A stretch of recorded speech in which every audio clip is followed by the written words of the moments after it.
The Kevin Durant rumors continue to heat up, with ESPN now reporting that they expect him to be moved to a new team this offseason after the Suns nearly traded him at the 2025 trade deadline. And it's clear that Durant is just not happy with the situation in Phoenix right now. He's going to play out the year. He's not going to make noise about it. He wants to just play basketball and see where the season goes, but it's clear that things are not going well. The team is terrible. They might not even make the play-in. The concept of Phoenix, given what they've given up asset-wise over the last couple of years, given how much money they've paid for this roster over the last couple of seasons. They're one of the most expensive rosters in the league this year and moving forward. The concept of that team not even being in the top 10 of seeds in the Western Conference this season, not making the play-in at all, is nothing short of a disaster. And on top of all that, they've basically completely sabotaged their team because every single player other than Devin Booker was available for trade at the trade deadline, including, of course, Kevin Durant. And the clear path forward, according to a lot of people, including ESPN, is that it is time to break this thing down. Trade KD, restart around Devin Booker, potentially trade Devin Booker himself, and figure out whatever the future of Suns basketball is supposed to look like. Now, to be clear, prior to the deadline, Durant did not request a trade himself. The Suns were actively looking at trade options for him. They brought trade options to him, including the possibility of going back to the Warriors. He decided that he wanted to stay, but given the way that things are trending in Phoenix, given that it seems like he is unhappy in Phoenix, that trade request will probably happen this offseason, and even if it doesn't, it's clear that the best path forward for Phoenix is to look at trading Kevin Durant. But there are some problems with this situation if you're Phoenix.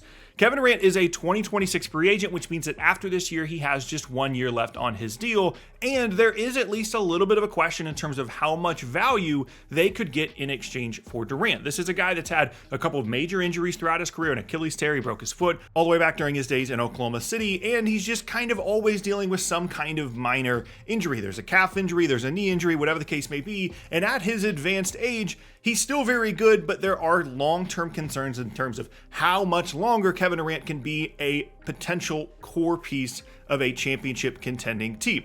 Which, of course, if you're a team trading for Durant, of which I think there are going to be a lot of suitors in the 2025 offseason, you have to question how much he is actually worth. If you're a Suns fan that thinks that you're going to get Nets Kevin Durant level value out of this trade, you should go ahead and put that concept out of your mind right now. It's a completely different situation. Durant's not signed to a long-term deal. He's older. The team success just has not been there on the same level. You can still get pretty good value, but the level of value overall, especially considering the contract situation, if Kevin Durant's not committing to signing an extension with his new team, whoever he gets traded to, that really begins to suppress the value that the Suns could get in exchange for Durant. Not to mention the fact that it would limit the amount of teams that would actually have a level of interest in Durant. Similar to someone like De'Aaron Fox, who basically got to pick his target, pick where he wanted to go at the trade deadline by going to the Spurs and saying, hey, I'll sign an extension here, I won't sign an extension elsewhere. Durant gets that same ability given the fact that he is a 2026 free agent. But that's not the only problem here for Houston. In any scenario in which you are trading away Kevin Durant and or potentially Devin Booker,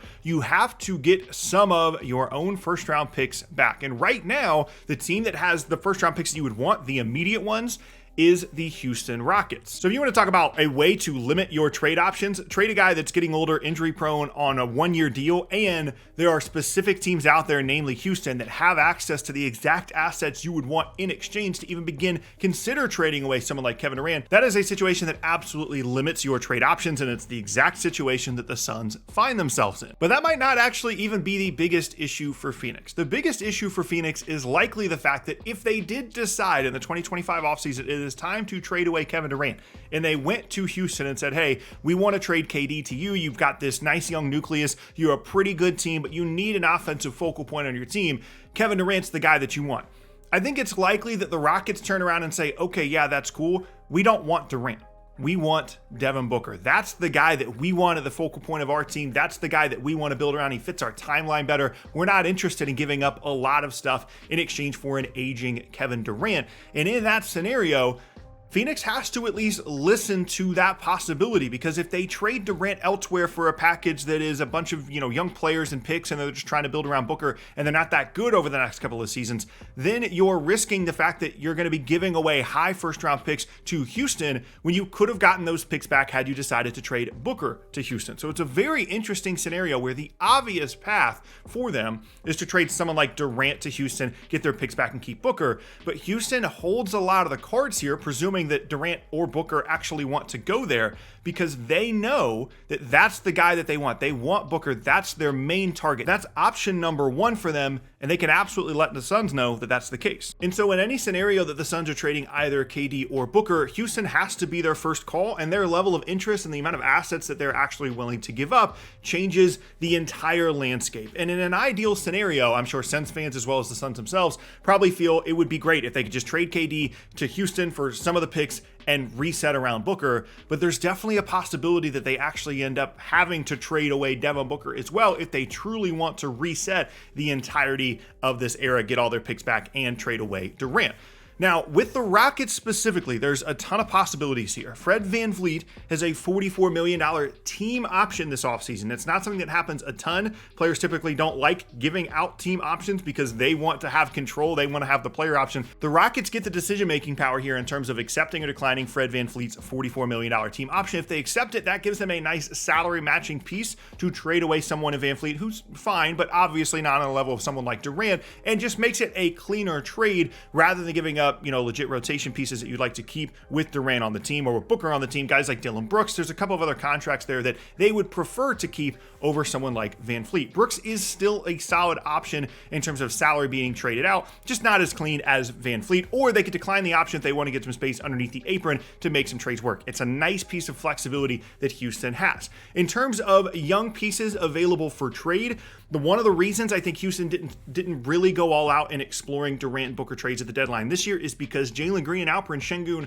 were not able to be traded. They signed extensions prior to the start of the season, which meant that they were not able to be traded that year. They are eligible to be traded in the 2025 offseason. Jalen Green, who's had an up and down season, but is still an intriguing young prospect in many ways, especially now signed to that deal, which pays him between $33 to $35 million over the next couple of seasons. And Sengun made the All-Star team and signed a contract that is worth even less than Jalen Green's. So those are certainly intriguing trade chips. The one thing I am positive about, if you're looking at young player options, young player trade pieces in Houston, is that Amen Thompson will not be traded. I think that is their guy. That's their number one. We're keeping this guy. We're developing him. If you're ranking trade assets, you're ranking pieces that they want to keep on their roster. I think Amen Thompson is one, and quite frankly, I don't think it's particularly close. Some other guys here would be Jabari Smith, maybe even Reed Shepherd if they want to move on from him so quickly. They have plenty of pieces here in addition to the Houston picks, in addition to other teams' future first-round picks that they would be able to trade if they really wanted to. If Houston goes into this offseason and realize this is our time to make a move, they could keep Amen Thompson, they could keep some combination of Sengun, Green, Jabari Smith, Cam Whitmore, Reed Shepherd, whatever the case may be, and trade away a bunch of stuff and get KD, maybe even KD and Booker, depending on how the contracts work out, if they really, really wanted to. There are so many options here for Houston. There's a reason why they are in the driver's seat when it comes to Durant and Booker, and it's also the reason why they traded for those Phoenix picks from Brooklyn last offseason. When they had control of Brooklyn's picks, they got Phoenix's picks for this exact reason. There's a real possibility that next year the Houston Rockets have Amen Thompson and some combination of whether it be Green, Sengun, Jabari, whatever the case may be, and Kevin Durant, and potentially also Devin Booker. That's a real scenario, and I think the most likely option going into the offseason is that at least Durant is traded and the number one destination for him would be Houston. Now, that doesn't mean that any of this is 100% going to happen. There is still a lot to be decided with the end of the year in Phoenix. Maybe they go on a really nice run with some of the additions they've made at the deadline. Maybe Durant's not actually that unhappy. By the time we get to the offseason, they give him a big extension offer, and he's like, yeah, I'd love to come back, continue to make a ton of money, and play alongside Devin Booker. It's clear that he's been more patient in Phoenix than he was in Golden State, than he was in Brooklyn. He really likes being there. He likes playing alongside Devin Booker despite a lack of team success.